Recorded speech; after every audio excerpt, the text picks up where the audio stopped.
안녕하십니까, 성재윤입니다. 오늘은 도시 근교에 있는 양어장, 그 중에서도 손맛만 보여주고 놔주는 보통 손마터라고 하는 곳에 와봤습니다.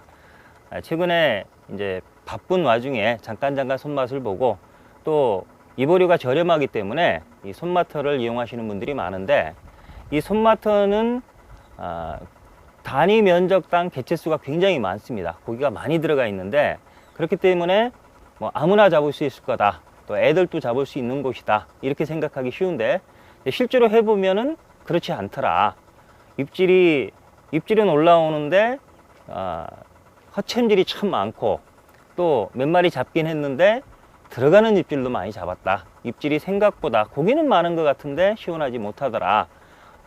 뭔가 문제가 있는 거 아니냐, 그런 질문을 많이 하는 것 같습니다. 그래서 오늘은 손마터는 또 손마터 나름대로의 낚시 방법이 있을 겁니다. 그래서 손마터에서 하는 기존의 방법하고는 조금 틀린 아주 정밀한 찌맞춤법, 그 찌맞춤 방법과 그 다음에 미끼를 개는 방법, 미끼 사용하는 방법, 또 이 손마터에서는 유독 그 도로로 떡밥이라는 게 있는데, 그 도로로 떡밥이 잘 먹는 경우가 있습니다. 그래서 그 도로로 떡밥을 활용하는 방법, 그 다음에 챔질이라든지 뭐 집어를 시키는 방법, 이런 전반적인 손마터 필승 전략이라는 제목으로 손마터의 낚시 방법에 대해서 알아보도록 하겠습니다.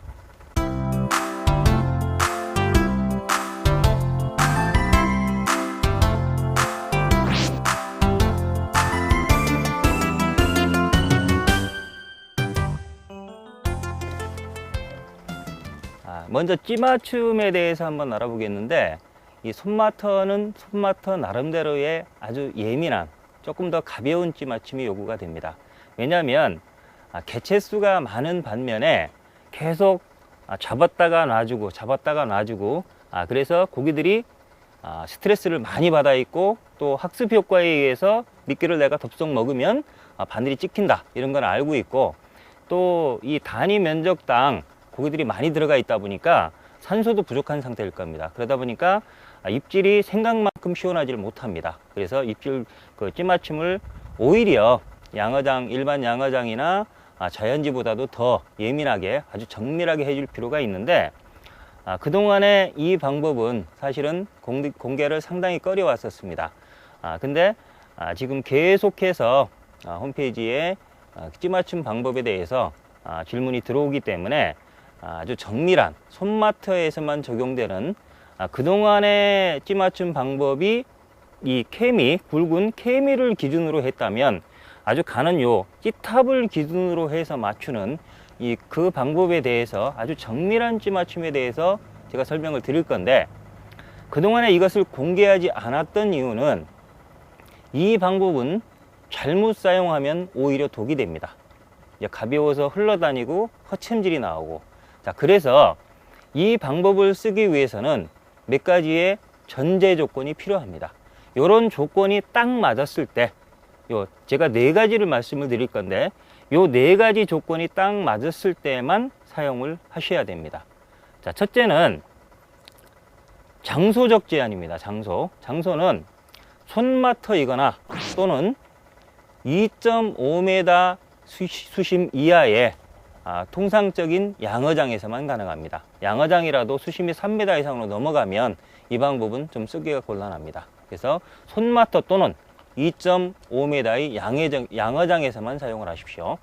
두 번째는 손마터나 양어장이라 하더라도 바람이 심하게 분다든지 또는 대류가 있을 때, 그런 때는 이 방법을 사용해서는 안 됩니다. 왜냐하면 우리가 아주 가는 찌탑을 기준으로 찌맞춤을 삼을 거기 때문에, 바람이 분다든지 대류가 있으면 바로 내려가게 됩니다. 원줄이 있어서 원줄을 밀어버리기 때문에, 원줄 무게에 의해서가 아니라 원줄을 밀기 때문에 바로 내려가게 됩니다. 그렇게 되면 정밀한 찌맞춤이 오히려 안 됩니다. 그래서 만약에 바람이 부는 상황이라면 조금 기다리셨다가 바람이 멈출 때를 기다려서 찌맞춤을 해야 되고, 이렇게 보통 양어장에도 불어와라는 걸 돌립니다.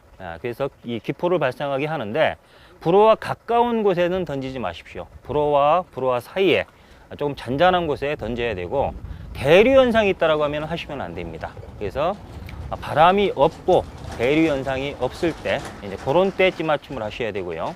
그 다음에 장비에 있어서 첫째는 원줄입니다. 세 번째가 이제 원줄인데, 원줄은 모노줄 1.25 이하의 가는 줄을 쓸 때만 됩니다. 근데 1.25 이하라 하더라도 가라앉는 카본 줄은 안 됩니다. 이 탑을 끓고 내려가기 때문입니다. 그래서 원줄은 모노줄 1.25 이하로 가는 줄을 쓸 때만 이 방법을 사용하십시오. 그 다음에 마지막으로는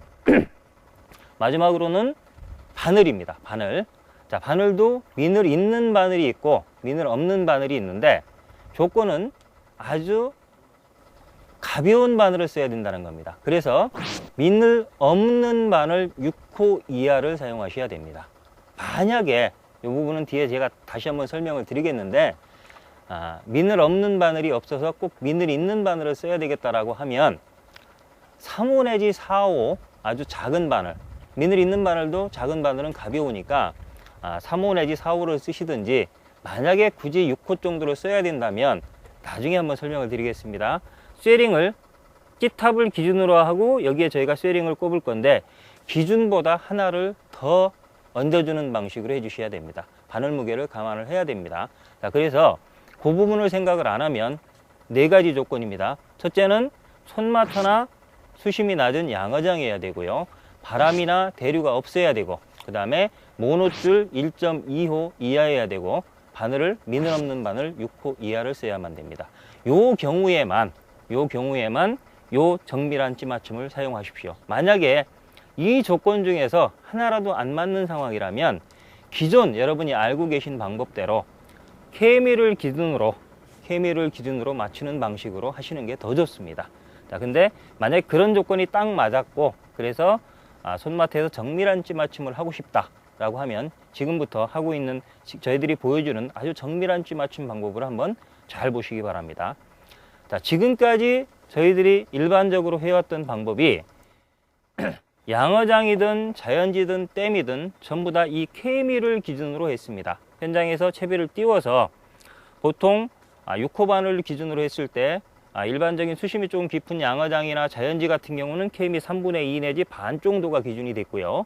그 다음에 손마터 같이 또는 하우스 같이 예민하게 하고자 할 경우에는 케미 전부 노출로 했습니다. 케미 전부 노출. 그 다음에 댐이라든지 수심이 깊은 저수지, 또 대류가 약간 있고, 또는 바늘을 크게 쓸 때, 그럴 때는 수면 일치로 맞췄습니다. 무겁게 맞췄습니다. 자, 이렇게 기준으로 했는데, 요 찌맞춤의 문제점은 굵은 케미를 3mm 케미를 기준으로 하기 때문에 표면 장력이 많이 작용을 합니다.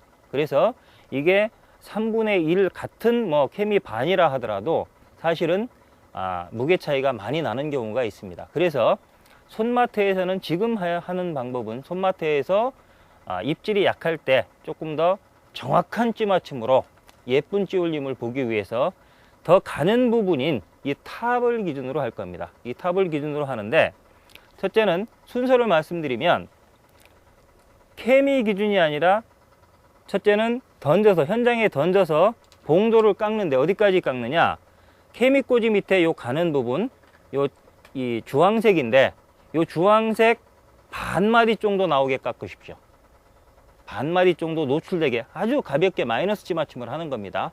이렇게 되게 깎아야 됩니다. 만약에 이 상태에서 바람이 분다든지 대류가 있으면 그냥 쑥 내려가 버립니다. 그래서 대류가 있을 때, 바람 불 때는 하지 말라는 얘기입니다. 잔잔할 때 해서 케미 꽂이 밑에 요 한목 내지 반목 정도가 딱 나오도록, 요 정도 나오도록 찌맞춤을 합니다. 자, 이렇게 한 상태에서 여기에 요 상태에서 찌 아무리 올려봐야 바늘만 닿고 좁쌀이 안 닿으니까 좁쌀이 닿게 하기 위해서 쇠링 채워줘야 됩니다. 보통 이 방법을 쓰기 위해서는 결국 스냅 도래와 이 쇠링을 사용을 해야 된다는 얘기입니다. 그래서 이 상태에서 보통 쓰는 요 S가 중자 정도 되는데, 요 중자 쇠링을 여기서도 2가지로 나눠집니다. 보통은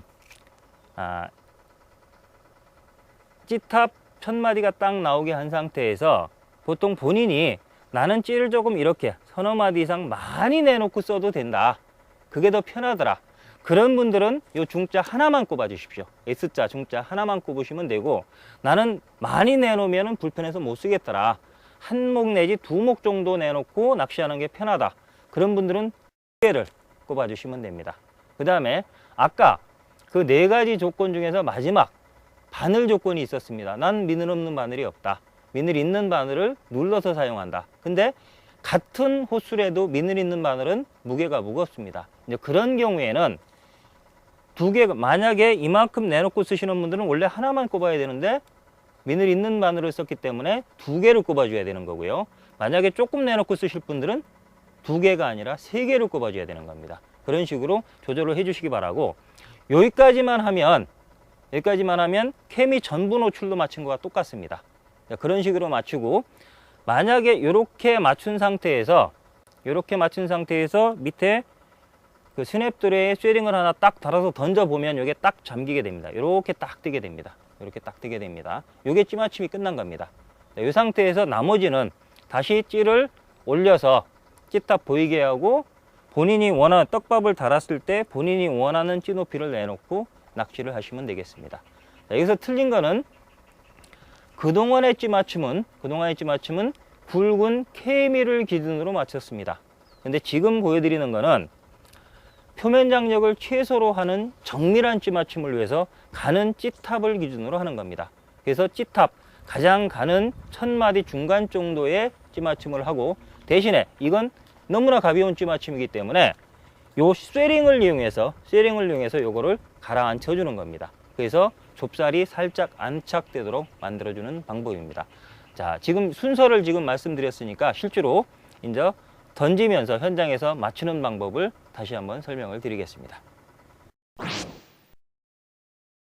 먼저 찌맞춤을 하기 전에 조건을 한번 따져보면, 첫째, 이곳은 손마터입니다. 손마터이고 지금 바람이 거의 안 불고 있고, 불어와가 중간에 있긴 한데 지금 제가 앉은 자리는 거의 불어와의 영향을 받지 않는 곳입니다. 그 다음에 원줄은 저는 모노줄 1호 정도를 사용을 했고, 그 다음에 바늘은 미늘 없는 바늘 6호입니다. 미늘 없는 바늘 6호로 해서 좁쌀봉돌 채비를 했고, 이렇게 한 상태에서 찌맞춤을 할 건데, 자, 찌맞춤 순서는 기존에 하던 좁쌀봉돌 채비 방법과 똑같습니다. 현장에 오시면 먼저 수심부터 측정을 해야 됩니다. 수심 측정을 해야 되는데, 수심은 찌탑이 반 정도 나오게 만드시면 됩니다. 지금 이렇게 대충 수심을 내서 던져 봤을 때,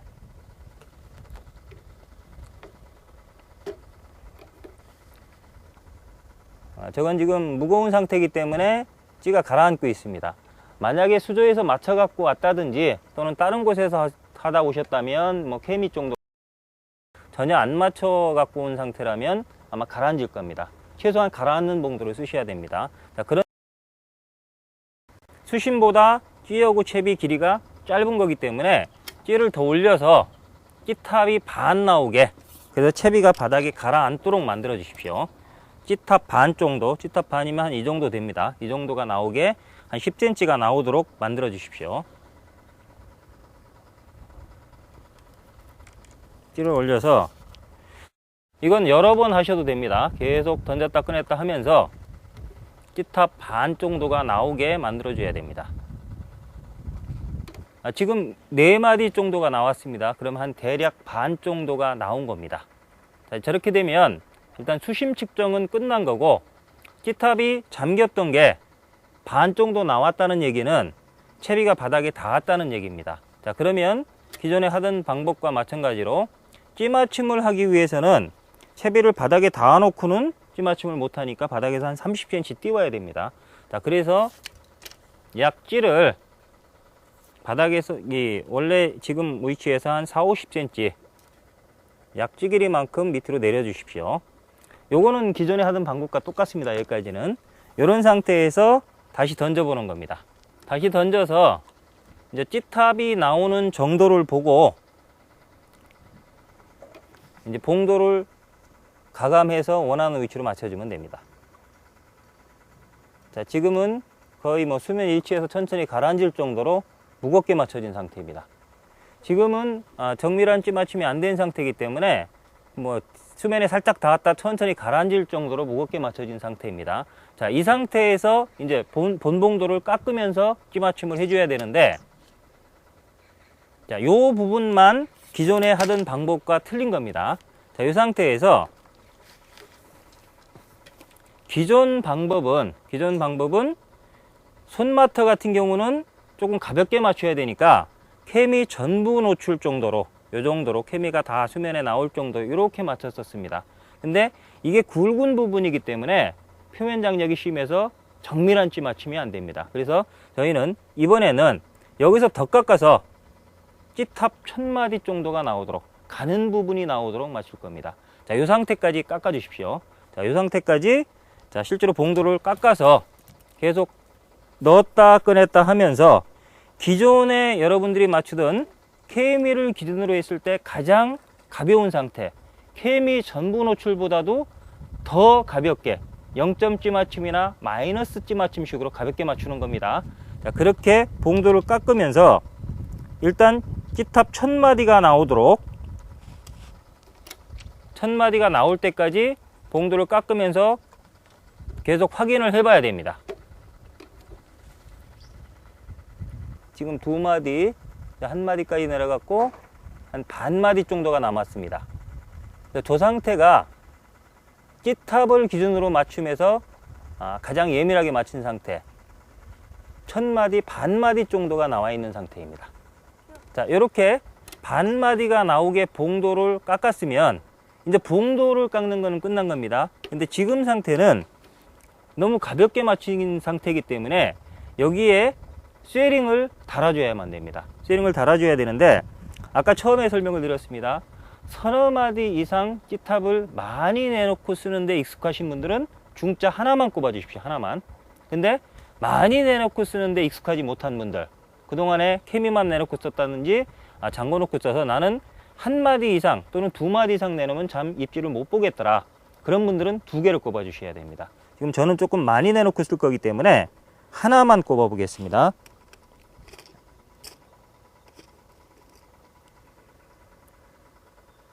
이 스냅을 열어서 쇠링 중자를 하나만 스냅에 끼워 주십시오. 그리고 스냅을 닫아주고, 자, 이 상태에서 다시 던져 봅니다. 이 상태에서 다시 던져 보는데, 그렇게 되면 자동으로 살짝 내려가서 케미 꽂이가 살짝 잠기게 됩니다. 자, 한번 내려가는 속도를 보십시오. 천천히 내려가서 케미 꽂이가 살짝 잠기는 상태. 그러면서 케미는 전부 노출되어 있고 케미 꽂이 까만색도 약간 보이는 상태가 됩니다. 자, 그런 상태가 지금 찌맞춤이 끝난 겁니다. 만약에 다시 말씀드리지만 찌맞춤은 끝났는데 본인 낚시하는 습관이 많이 내놓고 써도 좋다, 그런 경우에는 하나만 다시고, 한두 목 뺏기, 한두 목만 내놓고 사용하는 것이 좋다, 그런 분들은 2개를 달아주시면 됩니다. 자, 요 과정까지 하면 찌맞춤은 끝난 겁니다. 찌맞춤은 끝난 거고, 기존에 하던 요령대로 다시, 지금은 채비가 떠 있는 상태이기 때문에 다시 아까 내린 것 정도, 내린 것보다 조금 더 찌를 조금 적게 올려서 한 40cm 정도 올려서 다시 던졌을 때, 이거를 수학적으로 계산을 해서 내가 50cm 내렸으니까 정확히 몇 cm 다시 올려야 됩니까, 이렇게 얘기하시는 분들이 있는데, 그건 수학적으로 하지 마시고 실제 보이는 찌탑을 기준으로 하십시오. 다시 올려서, 적당히 올려서 던졌을 때, 예를 들어 저렇게 4목이 나오면 저 상태에서 떡밥을 달면 조금 더 내려가긴 합니다. 본인이 저렇게 내놓고 쓰는 게 좋다라고 하면 저렇게 쓰시면 되고, 나는 한 2목 정도가 좋다, 그런 경우엔 떡밥을 달아서 실제 보이는 목수가 2목이면 됩니다. 그건 굳이 수학적으로 계산하지 마시고 다시 찌를 올려서 또 떡밥을 본인이 달아서 던졌을 때 본인이 원하는 몫으로 찌를 높여서 사용하면 되겠습니다. 수심을 측정하는 방법이나 또는 찌탑을 내놓기, 이런 부분은 기존 방법과 똑같습니다. 똑같은데 찌를 맞추는 기준이 그동안에는 굵은 케미를 기준으로 했는데, 이것은 아주 가느다란 표면 장력이 작용하지 않는 찌탑을 기준으로 하고 나머지 부분은 쇠링으로 눌러준다, 이 부분만 다른 점이라고 생각하시면 되겠습니다. 지금까지 보여드렸던 찌탑을 이용한 정밀한 찌 맞춤 방법의 순서를 다시 한번 짚어드리겠습니다. 첫째는 일단 수심을 측정해야 됩니다. 자, 수심 측정하는 거는 찌를 오르락 내리락 하면서 찌탑을 조정을 해서 찌탑의 반 정도, 약 10cm 정도, 20cm나 25cm라면 약 10에서 12cm 정도가 이렇게 나오도록, 찌탑이 나오도록 이렇게 되면 수심이 측정이 된 겁니다. 이렇게 수심을 측정하고 나서는 지금은 채비가 바닥에 닿아 있는 상태니까 채비를 바닥에서 20-30cm는 띄워야 됩니다. 그러기 위해서 찌를 채비 쪽으로 약 40-50cm를 내려주십시오. 내려주시고, 자, 그런 상태에서 다시 던져보면 보통은 케미 정도가 노출되든지 안 맞은 건 쏙 들어가 버릴 겁니다. 그러면 본봉도를 깎아서, 본봉도를 깎는데 이 부분만 틀린 겁니다. 그동안에는 케미를 기준으로 맞췄습니다. 근데 이보다 더 깎아 주십시오. 이보다 더 깎아서 1000마디가 나오도록, 1000마디 반 정도가 나오도록 깎아 주셔야 됩니다. 이렇게 가볍게 깎아주고, 만약에 이 부분은 깎을 때 굉장히 조심하셔야 됩니다. 조금 예민하기 때문에 조금만 더 깎아도 두세 마디가 푹 나오게 되는데, 그런 경우에는 봉도를 바꾸지 마시고, 우리가 스냅드레를 이용하고 있으니까 쇠링을 크기별로 하나씩 추가를 해서 이렇게 반 마디가 나오도록 조정을 해 주시면 됩니다. 자, 이렇게 한 상태에서 지금은 0점 내지 마이너스로 아주 가볍게 맞춰진 상태입니다. 이 상태에서는 찌탑을 많이 내놔도 가라앉지 않으니까 쇠링을 하나 달아줘야 됩니다. 이 스냅에, 밑에 봉돌이 연결된 스냅에 쇠링을, 보통은 찌탑을 많이 내놓고 쓰시는 분들은 하나, 조금 내놓고 쓰실 분들은 중자 2개를 꼽아 주십시오. 그래서 스냅을 열어서 쇠링을 꼽아 주시고, 그 다음에 그런 상태에서 다시 딱 그대로 던져 보십시오. 던져보면 찌가 천천히, 그동안에는 쇠링을 안 다른 상태에서는 찌탑이 나왔었는데 쇠링 무게가 있기 때문에 천천히 내려가서 케미꽂이가 살짝 잠기게 될 겁니다. 이 정도 상태가 됩니다. 케미 전부 나오고 케미꽂이가 검은색이 보일락말락하는 이 정도 상태가 됩니다. 이렇게 되면 찌 맞춤은 완성이 된 겁니다.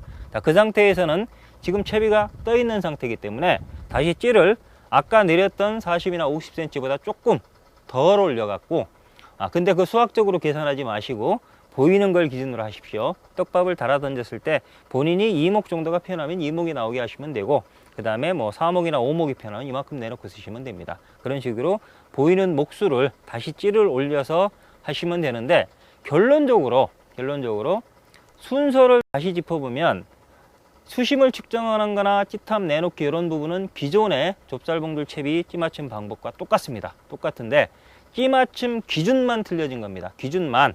그동안에는 이 케미를 기준으로 손마트 같은 경우 케미 전부 노출 정도로 가볍게 했는데, 요거보다 더 가볍게 요 가는 부분을 기준으로 깎아 주시고 쇠링을 달아서 가라앉히는 방식으로 요 부분만 틀려진 겁니다.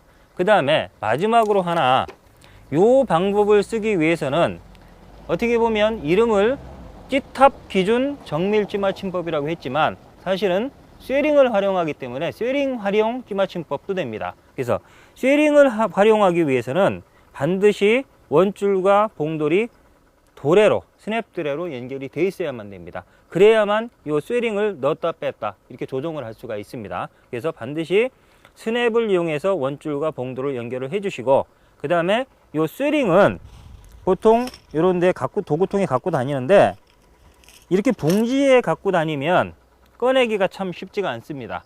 그래서 이 봉지를 분리를 해서 5핀에, 요거는 소자, 요거는 뭐 중자, 이런 식으로 5핀에 이렇게 넣어 갖고 다니면 필요한 경우에 중자를 하나 꼽아야 되겠다. 그러면은 요거를 이렇게 빼서 5핀을 열어서 필요한 부분을 빼 가지고 꽂고, 또 여기서 스냅에서 빼야 될 경우도 있습니다. 너무 찌맞춤이 조금 무겁다, 그래서 가볍게 해야 되겠다 하는 경우에는 이 스냅에서 빼서 이 5핀에 꼽아 놓으면 그때그때 아주 편하게 사용할 수가 있습니다. 그래서 요거는 봉지채 이렇게 갖고 다니지 마시고 이 쇠링은 5핀을 이용해서 이렇게 크기별로 갖고 다니면 아주 편합니다.